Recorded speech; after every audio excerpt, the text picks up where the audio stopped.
Okay. Greetings, class. So I apologize for uploading this recording late. Okay, as I said, there are some difficulties in recording it, specifically with personal attributes. Anyways, uh, the fourth module in our course is all about the Assure model of learning. Okay, now this is one of the many models present. However, this is the one that is prescribed by basically CHED to be taught to you. Okay, so um, let's dive right in, I guess. Now, the Assure model has its roots with Gagny's 9 events of instruction. Okay, so if you do not know the events of instruction of Gagny, you do not need to worry because we're going to tackle that in the next modules. However, since we're simply focusing on the technologies used usually dito tayo sa Assure model. Yung Gagny's 9 events of instruction kasi, that is usually under the principles of teaching. Okay? But nonetheless, I have already summarized the 9 events of instruction in the first paragraph. Now, the Assure model asserts the need for teachers in instruction, meaning hindi pwedeng gamitin yung Assure model for independent and instructionless teaching. Okay? It always needs a teacher, or at the very least, a good set of instructions. Okay, so I apologize if I'm looking left and right as my screen on the other way. So please do not mind that. Now, the Assure model is basically a framework that gives us the steps on how we can plan, implement, and evaluate our lesson. Technically, it is a lesson plan, but it is more focused on selecting instructions and setting strict levels of objectives. Okay? So, according to our sources, in this case, it is Ismaldino et al., published in 2014. There are 6 steps in the Assure model, one for each letter, and they are already here. From analyzing learners, stating objectives, selecting technology, strategies, media, and materials, utilizing the said materials, okay, requiring learner participation, and finally evaluation and revision. Okay, so the first step in the Assure model is to analyze learners. Okay, so when we are going to teach, or when we teach, okay, the main consideration of education is very first is the learners. Okay, it's always the learners, because it can be argued that there is no learning without learners. Okay, so according to the Assure model, that's the very first step that you need to do. You first need to analyze your learners. Now, according to Heineck et al., there are three particular factors that you need to analyze. We have general characteristics, followed by specific entry competencies, and finally the learning styles of the learners. So when you say general characteristics, these are, as the word suggests, the characteristics of your learners. It can be age, sex, BMI, socioeconomic status, educational attainment. What else? Their cultural heritage, their the area they live in, the type of municipality. Okay, basically any particular factors that affect your learners when it comes to basically just facts. Okay, so as I said, saan siya nakatira, okay, babae ba siya or lalaki, okay, gaano na siya katanda, ano yung situation niya at home, all of this information that you can get. Of course, you do not need to get everything. Okay, you only get what is related and what is usually easily accessible. Okay? So yun ang general characteristics. Okay, kasama na rin dito yung basically mga grades nila nung high school. Okay? Yung kanilang attitude, okay? And so on and so forth. Next, we have specific entry competencies. Okay? So, from the word itself, entry, what are the skills needed by the students to enter the lesson proper? So, kasama na dito yung una, kailangan nilang magbasa. Kailangan marunong sila magbasa. That's an example of a specific entry competency. Kailangan nakapasa sila sa entrance exam. That's another specific entry competency. Kailangan marunong silang gumamit ng Microsoft Office or any office software. That's another example of specific entry competencies. Ang pinaka-common na makikita nyo na ganito sa ating mga courses is yung mga subject prerequisite. So ito, yung subject natin, TTL1, this is a specific entry competency for the subject TTL2. So, for the next STEM, that particular subject, okay, yung TTL2, kailangan dapat nakapagtapos kayo ng TTL1. Okay, that's an example of specific entry competencies. Next is, or the final one is the learning style. Now, there are many learning styles that have arrived, okay, in the field of education. We have done and done learning style, okay? So, kung hindi nyo alam yung done and done learning style, ito yung visual, auditory, kinesthetic, what else? Tactile types of learning. So, saan ba mas natututo yung bata? Actually, hindi lang yun. Yung done and done learning style.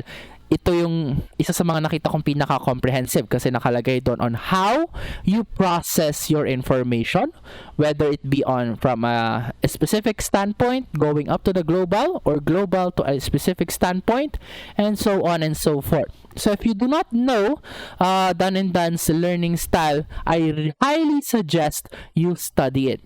Okay? Usually kasi, ang pinaka-naaalala ko dito is yun nga, yung types of learner, the visual, auditory, kinesthetic, and tactile learners. Okay? Another type of learning style is, or another framework when regards to learning style is the IQ of the learners, although it can be argued na pwede siya sa general characteristics. Okay? So, the other one would be yung Gardner's multiple intelligence. Okay, now this type of learning style, or basically this type of framework or theory, asserts that there are different skill levels, or basically there are different skills of learners. Some are good with communicating with others, some are good with math, some are good with with meditation, some are good with existential questions, and so on and so forth. So as a teacher, it is part of your job to know what is the learning style, or what are the prominent learning styles in your classroom. Okay? So those are the three factors that a teacher needs to know, or to find out, in order to actually analyze their learners. So after mo nakuha ito, you can now go to the next step. That is to set learning objectives. Okay? Oops. Nawala. Okay. Allah. Okay. Sorry, I think naligaw siya. Nonetheless, let's put it here.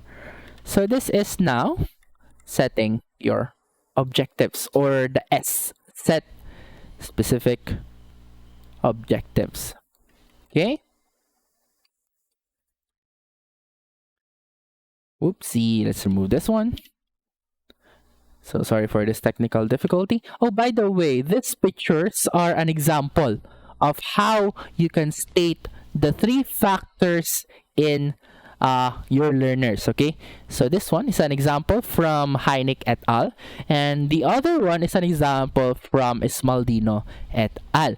So you can see that this is how they have surveyed their students. Usually, again, kung ano yung connected sa lesson, yun lang yung kinukuha nila. Kung may disability ba sila. In this case, okay, I saw the disability, the writing skills, and so on. So again, nakadepende rin sa inyo yan kung ano yung gusto ninyong kunin na factors. Okay? Next, we have to state the objectives. Technically, the objectives are the whats and hows of the outcomes. Ano ba yung gusto mong matutunan nila, and how are you going to evaluate their learning? Usually nakalagay na yun sa objective. Okay? So, the objectives can be derived from different types of materials. Usually, sa DepEd, okay, meron na tayong mga objectives, mga standards sa curriculum guide. Sa CHED, meron na rin silang parang pinaka-general guidelines. Okay? Now, this, when I say general guidelines, they are general because it is up to the teacher to put them in specific terms. Hindi nagtatapos yung pag-i-state ng objective sa pagsusulat lang ng objective. Okay? So, as you can see, I have already violated this one. Okay? Because yung mga objectives natin sa taas ay very general. Okay? However, according to the Assure model, your objectives should be specific depending on your learners. Okay? So, according to Hynek, there are the ABCDs of well-stated objectives. Okay? The first is the audience. The objective must identify their particular audience. So usually, kapag hindi mo pa alam yung audience mo, pag gumagawa ka ng materials in advance, you simply refer to them as the learners. So at the end of this lesson, the learners will be able to define mathematics. That's an example of an objective that has an audience. Okay? Let's be more specific. At the end of the lesson, the grade 5 students should be able to properly pronounce the vocabulary words given. Okay? Mas naging specific. Grade 5 students. Okay? So, yun yung sinasabi ng audience. Dapat alam mo kung sino yung tuturuan mo. Next would be the behavior. Now, ang pinakakailangan tandaan sa behavior is you refrain from using verbs that are abstract. For example, the word understand. How are you going to measure the understanding? Kasi pag sinabi mo, pag nilagay mo, the student should understand the concept of geometry. So how are you going to test that? If a student says, "Ma'am, I understand geometry," then the lesson is technically already achieved. What particular part or what particular skill should they represent? So we basically avoid these types of words, yung know, understand, appreciate, ano pa ba ibang abstract. Usually, ito lang yung mga iniiwasan natin kasi ito yung madalas pumapasok sa ating isip. Explain is quite easy to measure. Okay? Define is easy to measure. To paraphrase a sentence, that's also easy. Not exactly easy, but they are measurable. But to understand, it doesn't say kung anong level of understanding. Okay? Doesn't even say how to measure understanding. So, okay, mag-alala. The picture 4 here, the helpful 100 is the suggested performance terms. Ito yung mga terms na madaling makita or at the very least can be evaluated easier. Okay, so that is the behavior. You need to define what particular behavior, what particular skill should they show. So if you're going to teach them vocabulary words, are they going to use it in a sentence? Are they going to redefine it? Are they going to explain their etymology? Okay? Are they going to create a story based on that particular vocabulary words? You need to specify alin sa mga behavior na to ang kanilang gagawin. That is behavior. Next, we have conditions. So when we say conditions, what tools are they going to use or what parameters are there? Gagamit ba sila ng pen and paper? Okay? Gagawin ba nila ito within the confines of their homes? Gagamit ba sila ng productivity app like Microsoft Office? Okay? Pwede ba silang gumamit ng calculator during the evaluation? Gagawa ba sila ng model? Gagamit ba sila ng 200-word essay? Mag-3D print ba sila ng isang 3D model? Gagawa ba sila ng mock-up? Well, those are the conditions. Although, again, so sa behavior, we can say create. Okay? And then sa condition, ano yung i-create nila? Create a mock-up, create a model, and so on and so forth. So yung conditions, technically, ito yung what do you call this? Pinaka-playing field ng mga estudyante. Okay?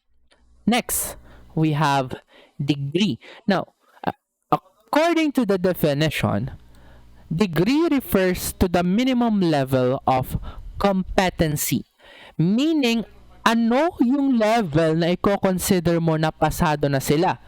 So, sa atin, madali lang ma-recognize to. We define passed as a student who scored at least 50% in a particular quiz or exam. Kapag naipasa mo yon, pag nakaabot ka sa 50%, pasado ka. Okay? That's 75. Okay?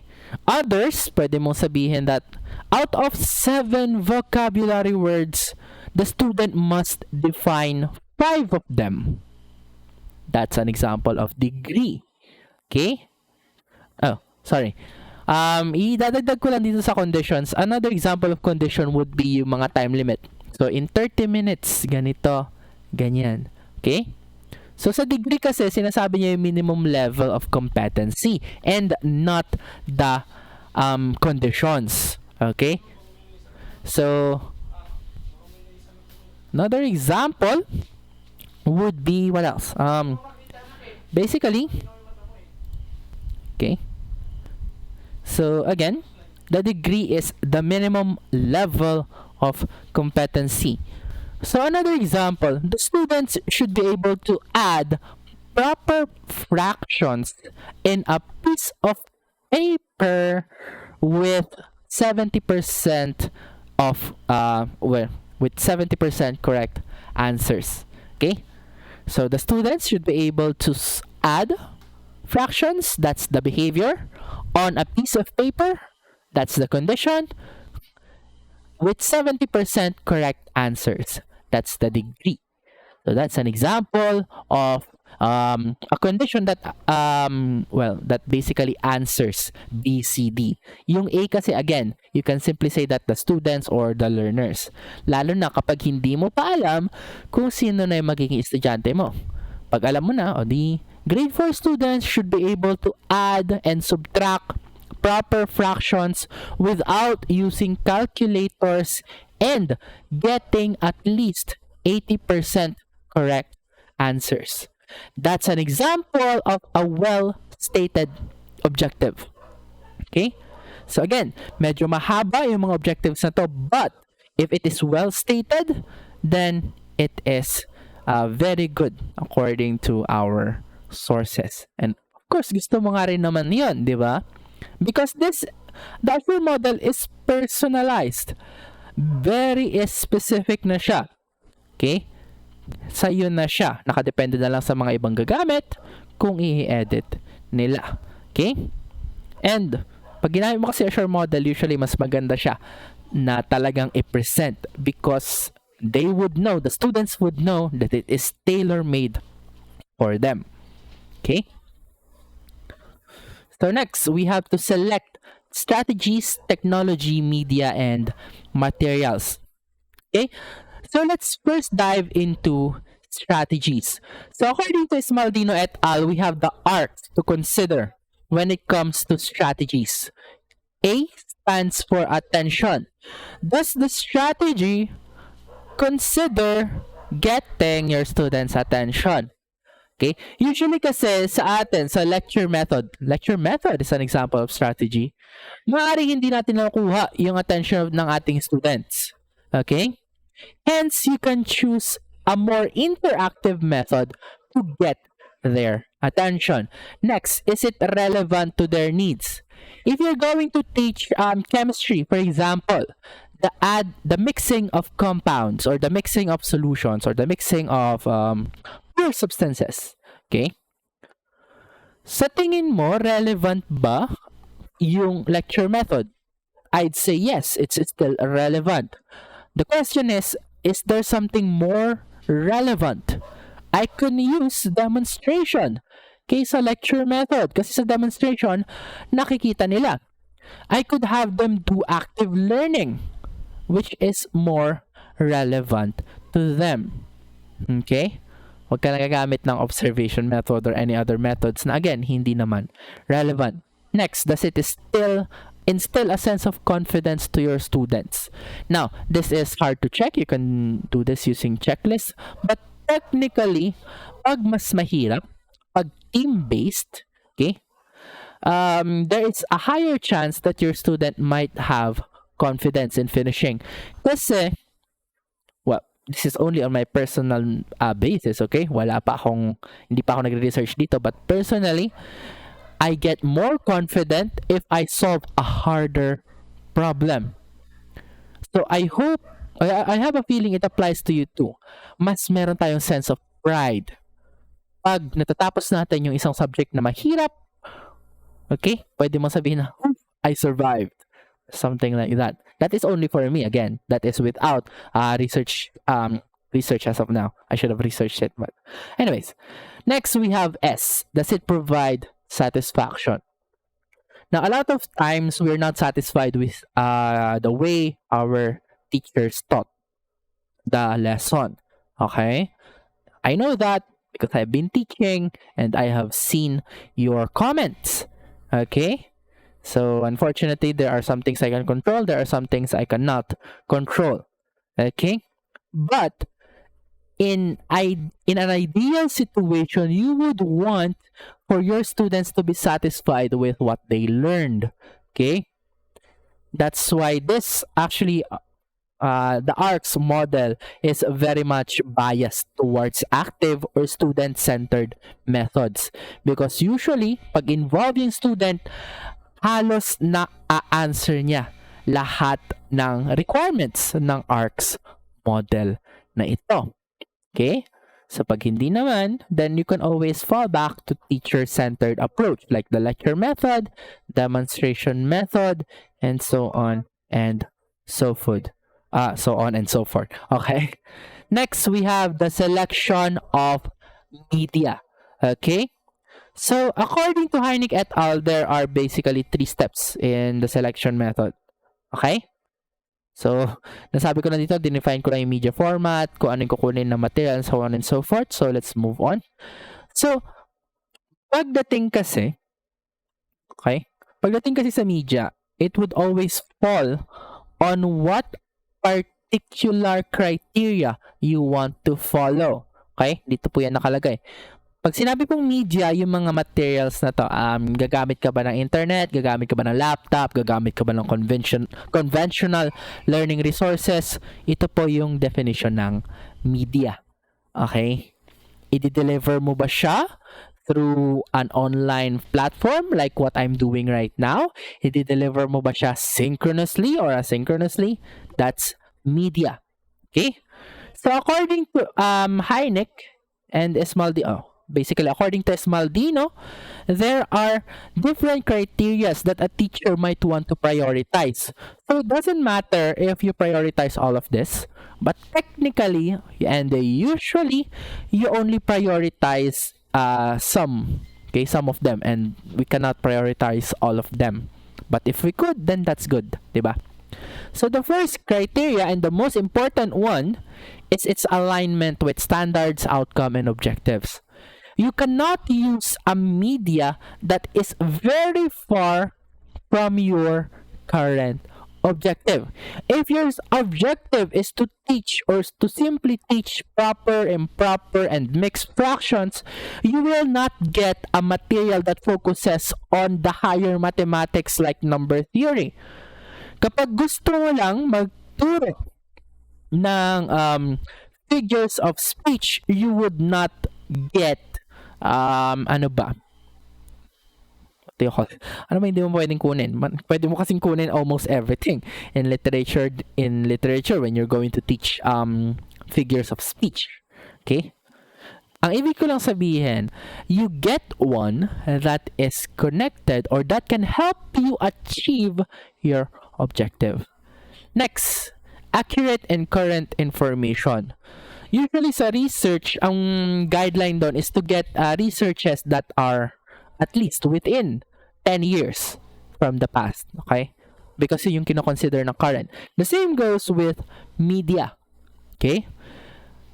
You cannot, or well, you can use it. You do not want to use very old information because that information is potentially outdated already. Okay? Meron po mga facts sa previous times na napatunayan na hindi naman facts. Okay? So, it's always better to get current information. Next, age-appropriate language. Okay? Does the media contain profanity? Does it contain words that are easily understandable by your age group? Does it contain words that are very highfalutin? Okay? Ginawa ba siya for layman? Nakadepende po sa inyo yan. Again, you have to consider the language level of your learners. Sorry? Next, interest level and engagement. Does the media interact? Or does the media allow your students to be interactive or does it engage with them? Usually, pag itong module, it is the least interactive. I know that. It's only words. I am forced to imagine. It's not interesting. So, in an ideal circumstance, you get something with pictures, a video, okay? Or even an infomercial, an infographic. Just anything to get the interest level. Next would be the quality. Eh, ayos ba yung grammar? Ayos ba yung format? Wala bang wrong spelling?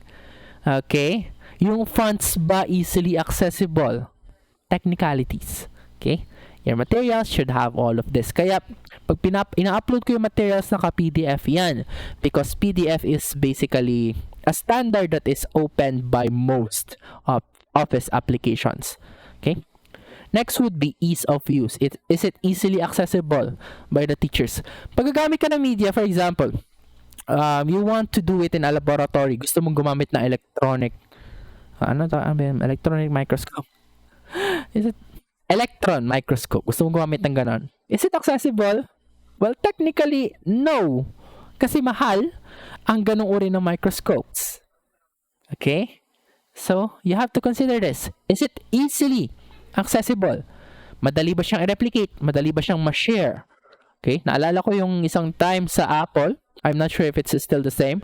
There's a time in Apple na pag magpapasa ako ng apps, magpapapasa ako ng music mula sa friends ko na gumagamit ng iPhone, hindi ko nakukuha yung files. That sucks. So, in the current age, is it easy to share? Okay? Madali ba makuha ng estudyante and so on and so forth. Next would be bias-free. Okay? So, when you are using materials, you want to reduce the opinions and you want to focus on the facts. Okay? In our current environment, it is actually hard to remove bias. But as much as possible, if you want to be bias free, you focus on the facts.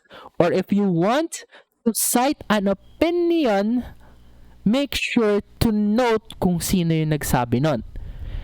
Your material in itself should be bias free. If you're going to include the opinion of others, make sure to note kung sino yung nagsabi nun, to remain bias free as possible. Next, you have user guide and directions. Okay? Usually some materials have what do you call this? Have provisions for independent learning. So yung mga modules, lalo na yung mga gawa ng mga prestigious schools, kompleto na instructions dyan. You can learn it on your own. So you have to ask, does your material have this level of user guide and directions? Kasi if it does, then the students can easily use it on their own. Mahirap gumamit ng material na, hindi ko alam kung paano galawin to, asan si teacher. Tapos hindi naman nila makontak yung teacher.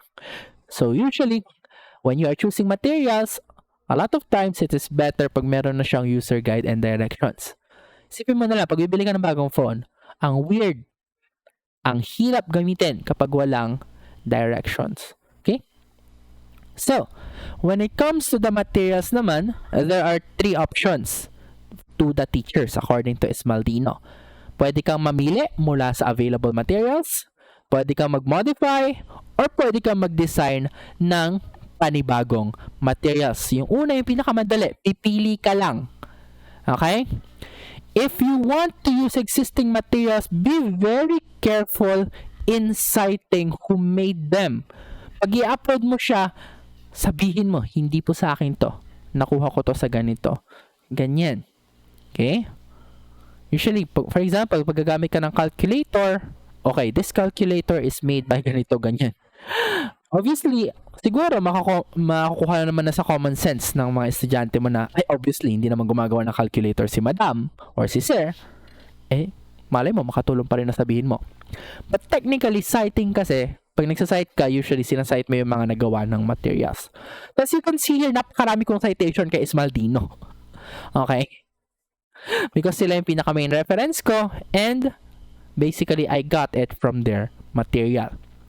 Okay, now, next, pag wala kang existing material, pag hindi akma yung existing material sa iyong objective, you tend to modify these materials. And that is what I do with this module. I modify them para kahit papano they can be contextualized in our situation. Okay? So usually ito yung ginagawa ng mga teachers na responsible when it comes to citing. Okay? Nagbubuhat na ako ng bangko. Nonetheless, I know that if I'm going to modify a material, I need to cite them again. Okay? And usually mas maganda to kasi it shows your skill as a teacher, and at least you're not blatantly copying. Okay? And finally, if you do not have existing materials, nothing that you can modify, you can create your own. Usually, for example, history books of the Philippines. Okay? There is a progenitor for this. Okay? Wala namang history of the Philippines nung kauna-unahan. So, some teacher or some writer had made their own. Okay? Another, you can make a history of Binalonan. Wala pa ako nakikitang book na ganun. You can maybe create your own, getting testimonials, getting historical records, and so on and so forth. So a teacher can choose to do that. Okay? So those are the 3 options that you have. Okay? So pag nakapili ka na ng technology, gagamit pa ako ng PowerPoint. Pag nakapili ka na ng methods, gagamit pa ako ng teacher-centered or student-centered. Nakakita ka na ng media.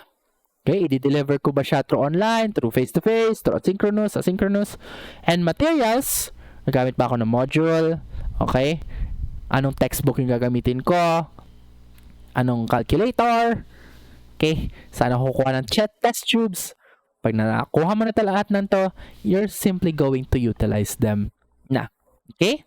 So, when it comes to utilizing media and materials, there are 5 P's that you need to follow. That is according to Esmaldino et al. So, these 5 P's are preview the material, prepare the technology, media and materials, prepare the environment, prepare the learners, and provide the learning experience. So the first one is to preview the materials. Okay? Pag nakapili ka ng material, tignan mo muna, relevant ba lahat ng contents? Okay? Pag may nakita ka, hindi ko naman ituturo tong content na to, baka pwede kong alisin. Di ba? That's how you preview the material to ensure na lahat yan ay magagamit sa iyong lesson. Next, you have to prepare all of these materials. Okay? Pag meron kang estudyanteng bingi, meron bang closed captions? Pag meron kang estudyante na walang pang internet, meron ka bang hard copies? Okay? Pag meron kang estudyante na hindi afford bumili ng material, meron ka bang extra na pwedeng ipagamit sa kanya? All of these things are included in the preparation of materials. Okay? So, meron ka na bang soft copy? Na-upload mo na ba sa G-Class? Nasabi mo ba sa... Ay, hindi. Sorry. Meron ka bang extra? Meron ka bang mga spare parts kung sakaling may masiraan? Meron ka bang tools na gagamitin kung mag-assemble kayo ng electronics? Mga ganon. Okay? Next, we get the preparation of the environment. So, for example, if you're going to use the laboratory, meron na bang mga lab coats? Meron bang mga safety gloves? Meron bang gas, yung mga Bunsen burners? Pag gagamit ka ng classroom, okay ba yung mga chairs? Nabura ba yung mga nakasulat sa whiteboard? Malinis ba? Hindi ba maingay? All of this in preparation for your lesson. You also need to prepare the environment. Next, we get the preparation of learners. Okay? So, preparing the learners, usually ginagawa natin to sa review. Okay? Di ba? Sa review, in the lesson plan sa review, nire-review natin, as the word suggests, nire-review natin kung ano yung napag-aralan nila in their previous lesson. Nagpapa-activity tayo para magalaw-galaw yung katawan nila. Okay? Pinapatayo natin sila, pinapasayaw, pinapa-recite, and so on and so forth. All of this to get their attention and to refresh their memory for their current lesson. So this is one of the ways to prepare your learners, because according to Gagné and Briggs and Wager, okay, the preparedness of students directly affects their learning. If your students are prepared to learn, then they can learn better. Okay? Hence, you need to prepare your learners. And finally, after all of that, you can now provide the learning experience. You will now present your lesson using the technologies, strategies, media, and materials you have chosen. Okay? So this is an example. So that's picture 7. This is an example of how you prepare your things. And then picture 8.1 and 8.2 shows you some tips on how you're going to present the lesson. Okay, so I'll leave this for you to read because this is solely the property of Esmaldino et al. That is for you to read naman talaga. Okay? So next, we have to require learner participation. So since we're focusing on technology, Esmaldino asserts or basically suggests that we use technology to get the participation of the learners. Marami na po tayong uri ng technology to do that. Okay? So in that way, we can use technology into different utilizations. We can use it as productivity tool. The students can be able to take their notes simultaneously with others. They can communicate through chats while you present your lesson. Sorry, that's for communication pala. Productivity is for taking notes, okay? Making their own ideas, okay? Making their own outputs. That's a productivity tool. Or that's technology as a productivity tool. When we say technology as a communication tool naman, this is, as I said, yung collaborative aspect. Ang isa sa mga collaborative aspect na ginagamit natin ngayon is yung Jamboard. Okay? Yung quiz is sometimes it has communication tool, but most likely it's for productivity tool. Okay? Yung mga chat rooms. Okay? Yung mga Facebook chat groups, 'di ba? Sa classroom kasi ngayon, usually in my classroom, I allow students to use their phones. Okay? So, in that way, even when I'm teaching, you can chat with others. Okay? Because I believe personally that technology cannot be removed from the teaching process now. So you can use it in any way you like. You can communicate with your classmates while talking. You can communicate with them kahit magkalayo na kayo. This allows, or technology allows you to do that. Okay? Next is to research tool. Okay. Kukunti nagre-research sa atin, ano?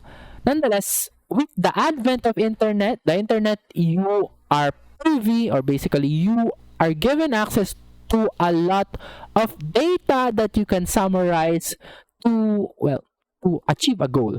If your goal is to present a report, if your goal is to create a thesis, if your goal is to create a project, you can use technology to research kung ano yung mga related data doon. Okay? And finally, you can use technology as a problem-solving and decision-making tool. Okay? So for example, if the task of the students is to create a feasibility plan or a feasibility study, then they're going to research on that. And with their research, they can decide, according to the research of Cruz, mahirap tong project na to, or hindi feasible tong project na to. Ganon din yung sinasabi ni Corpus, ganon din yung sinasabi ni Garcia. O diba, pre-represent na nila. Ito po yung mga nakita namin, hence our decision stands na hindi feasible yung project. That's an example of how technology is used in decision making and problem solving. Okay? So with this utilization of technology, you get the participation of the students because all of these things are basically, they give you a log. Okay? One of the ways or one of the advantages of using technology is pag ginamit mo, technically meron kang mga records na ginamit mo. Pag nag-research ka, meron kang summary, meron kang thesis. Pag ginamit mo as communication tool, merong records sa group chat. Okay? Merong records sa mga past na sinabi mo. Pag gumawa ka ng PowerPoint presentation in a productivity tool, ang output mo is a PowerPoint presentation. And so on and so forth. So these types of outputs, kaya na uso yung tinatawag na outcome-based education. Because we have the technology to create student outcomes, and these student outcomes show their participation in the lesson. Okay?